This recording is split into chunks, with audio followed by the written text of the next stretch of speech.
Freebore, that magical, mystical dimension that allows you to seat bullets above the donut or fit into the magazine or any number of other things.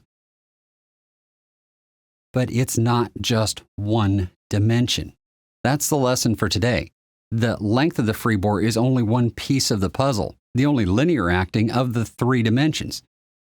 The other two dimensions are the Freebore diameter and the lead angle.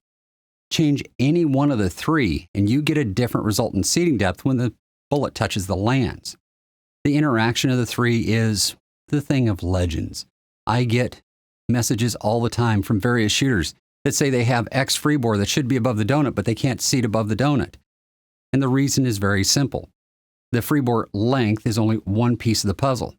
For instance, if you increase the diameter of the Freebore, doubling the clearance around the bullet from 1/2 thousandth to 1 thousandth, it increases the distance from the end of the Freebore to where the bullet touches the lands to twice its current value.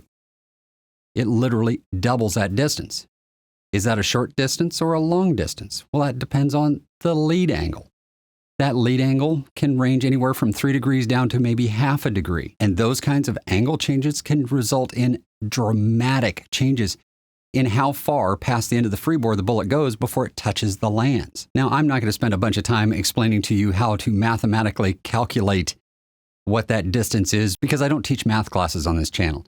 You guys have taught me quite well not to do that with the watering eyes and low viewing rates. So in order to understand the Freebore that someone is using for their particular cartridge, you have to understand all three dimensions: the Freebore length, the Freebore diameter, and the lead angle.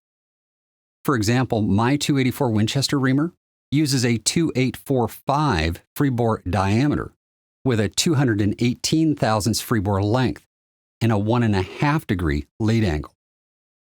Now this gets into the next subject, which is a major pitfall when people chamber barrels and order reamers. Reamers are not necessarily cut to extremely precise dimensions.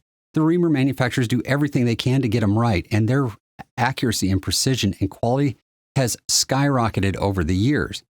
But just picking up a used reamer out of somebody else's drawer may not get you what you want. Let me give you an example. Here are two different 223 Remington barrels. They are both chambered with the 223 Wild chamber, but the one on the right is obviously a 223 Wild. It has approximately a 60 thousandths Freebore. The one on the left, well, you tell me, do you see any Freebore at all? That's a zero Freebore reamer, and there's no getting around it. There is literally no Freebore in that barrel. So we end up with a completely different outcome by simply using a different physical reamer. Now, my guess is the reamer with no Freebore was probably reground at some point, and the current gunsmith doesn't even realize it, because I have yet to find a gunsmith that has an optical comparator to check reamer dimensions, because that's the only tool that will tell them exactly what a reamer is going to cut before they cut with it. So be aware that reamer variation is a real thing, which is the whole reason that I always recommend that you buy your own reamer if you are going to use the same cartridge over and over again for multiple barrels. That is the lesson for today. If you are trying to get information from another shooter on their Freebore dimension, you need all three dimensions in order to replicate what they're getting in their rifle.